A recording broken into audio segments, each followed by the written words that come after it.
I just finished what is perhaps the most unique game I've ever played. Everything you're seeing was built, drawn, sculpted, painted, and sewn together by hand. Like by real people hands. Every character, every floor, wall, sign, book, door, and store, all made for real. It's an absolute feast for the eyes and a stunning achievement in video game art styles. So why the hell did I literally fall asleep playing this game? Let's dive into the depths of an alien ocean and check out Harold Halibut. So this video's title isn't clickbait. This game really was entirely made by hand, and it's been in development since 2010 and wasn't fully released until 2024. This is developer Slowbro's first game. They're a small indie studio based in Germany, and damn, what an ambitious idea for your first title. It was originally supposed to be an entirely stop-motion animated point-and-click adventure game, something like the Neverhood if you've heard of that. But the devs weren't satisfied with the early tests and moved to a different process of photographing and converting physical models into digital assets, and then animating and lighting everything within the game engine. This was much less restrictive and opened the door for lots of new possibilities in gameplay. When I learned that the game was using digital versions of physical models, I thought that would completely ruin the handmade feel, but once I fired this up and took control of Harold for the first time, my doubts were squashed. It can't be understated just how different this looks and feels to control. Whoa. Whoa. Okay, that's pretty cool. I played the PC version on a 65-inch TV in 4K, and it legitimately felt like I was looking at a big dollhouse playing out in front of me. It's pretty neat. Neato! The detail and texture of everything is completely maintained. You'd almost never know these were digitized versions of the real thing. The real textures of the models mixed with the game's lighting has some of this stuff looking insanely good. Doesn't hurt either that these in-game locations, items, and characters are also really well designed. The game absolutely has its own style, and it's a real treat to look at. So yeah, the game looks great and it's in its own lane visually, but what about everything else? From this point forward, you may be exposed to some story spoilers and some late game areas, so spoiler alert, pussy. TLDR, the game takes place on a massive spaceship called the Fedora that fled Earth during the Cold War, searching for a new planet to call home. But things didn't go exactly as planned, and the Fedora crash landed on an alien ocean planet, trapping everyone underwater for generations. You play as Harold, who's a glorified handyman and assistant to one of the many scientists aboard the ship. After a new discovery, there's a spark of hope that the ship may be able to relaunch and return to Earth, and that's where our story begins. But this is still a video game, so what about the game part of this video game? I do not exaggerate when I say this, but Harold Halibut is basically a chores simulator. A 10 to 12 hour long chores simulator. Gameplay consists of walking around, typically in a straight line through the same handful of hallways and rooms, and then either talking to someone, helping someone, or fixing something. Sometimes these moments are interactive or turn into a minigame, but most of the time you'll literally just be walking back and forth between cutscenes. Based off that description, which I must stress, is an accurate description, the game just sounds horribly boring and bad. But the weird part is, it kinda works. Learning your way around the ship and learning about the various characters and their lives is interesting enough that it makes helping out around the ship kinda satisfying. You gradually get access to more areas and meet more characters, and this always comes with new personalities and new eye candy to look at and explore. This chore simulator gameplay really finds its stride when you have multiple tasks and people to talk to, and it's up to you to navigate your way around to get everything done efficiently. It's still basically a point-and-click adventure game, but with slightly more control and freedom. It works, but it's barely gameplay, and there's legit only like 3 buttons that actually do anything. But it managed to hold my attention with ease, and that's impressive with this TikTok brain of mine. Yeah, we just... Part of why my attention was so firmly held is the amount of goofy, strange, and wacky shit that goes on in this game. Here's a few moments I took note of. This bit with the indoor skiing simulator.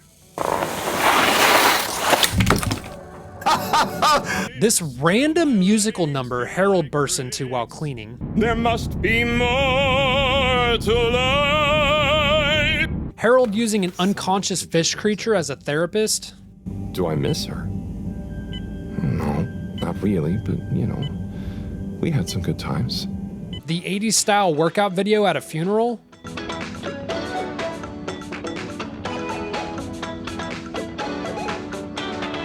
various music montages,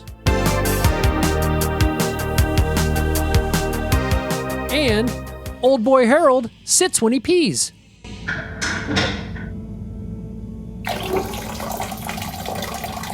He managed to cut off his stream, have a conversation, and then resume his pee like a minute later, which is a real talent.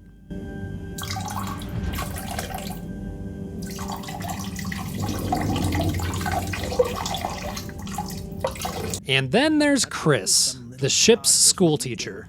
Yep, this fella is the teacher. See the bathrobe he's wearing? Yeah, he never takes that shit off. He wears it while lounging around the ship, in class, while exercising, and at a funeral for one of his buddies. Got any skibbies on under that robe, Chris? I doubt it. The whole ship is constantly smelling your balls, Chris. Now, no criticism towards the game's strange weirdness. Not at all. In fact, I wish there were more of these odd moments, intentional or not. There's a sort of Wes Anderson quality to it all, and I'm totally down for that. But what I will say is, the game does try to hit some emotional beats throughout the story, and unfortunately, these rarely landed for me. Usually because of some weird music choice, odd dialogue, poor cutscene editing, or some other awkwardness. Too bad, because some of these more emotionally heavy moments are certainly earned, but just couldn't stick the landing. Usually left me sitting there like this. Okay, now I'm gonna put on my big important game reviewer pants and really lay into Harold Halibut. Yeah! I have one main criticism. The pacing. And as I'm one of the only 18.6% of people on Steam that finished the game, I feel like that gives me some credibility to talk about the pacing. Remember this? A 10 to 12 hour long chores simulator. Yes, this is a 10 to 12 hour game of walking, talking, and very occasionally interacting with or driving something. It's just too slow, man. There's so much filler that just doesn't need to be there. While I was playing, I wrote down, everything just goes on for like twice as long as it should. And that really sums it up well. The first few in-game days being really slow and mundane works and actually serves the story to give you a glimpse into Harold's bland existence. But then the game just keeps that same slow pacing for the next 8 to 10 hours and never really ramps up, even when the story absolutely allows for it. The best thing we get are these damn music montages that speed through a handful of in-game days. And yeah, I actually nodded off and fell asleep while playing. This happened during arguably one of the more exciting moments in the game, and I still managed to knock out during the cutscene. I had to go back and watch my recording to find out what happened. No shade towards the developers, I really appreciate what they made here, but this didn't need to be 12 hours long. The fact that only 18.6% of players on Steam finished the game really says it all. And I hate to say this, but did this even have to be a game? The most video game thing about this video game is going to the in-game arcade and playing one of those games. Like I said earlier, I don't hate the gameplay that is here, but I can't help but think this would have worked better as a movie or maybe like a mini-series. Being able to directly control these characters and interact with their world is cool, but the game is already more story-focused than gameplay-focused, so why not use a medium that would better serve the story? And it's a great story, but it being trapped as a slow-paced video game doesn't really let it shine as bright as it could otherwise. See, dude, I've got these game reviewer pants pulled way up. Harold Halibut is a fantastic piece of art, no doubt about it. I have a massive appreciation for the game's visuals and the effort behind them, and I really hope this inspires more studios to try new things with the art style of their games.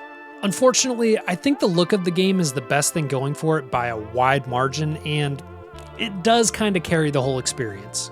With some tighter pacing and more involved gameplay, I legitimately think this could have been a 10 out of 10. It's not a great video game, but it is a great piece of entertainment. I don't regret the 11.5 hours I spent experiencing it, and I wouldn't hesitate to fall asleep to it again. Now, if you've played Harold Halibut, sound off in the comments because I want to hear some other opinions on this. And with that, thank you for watching, and I'll see y'all next week where I play Super Meat Boy, but every time I die, I eat a spoonful of mayo. Later, nerds.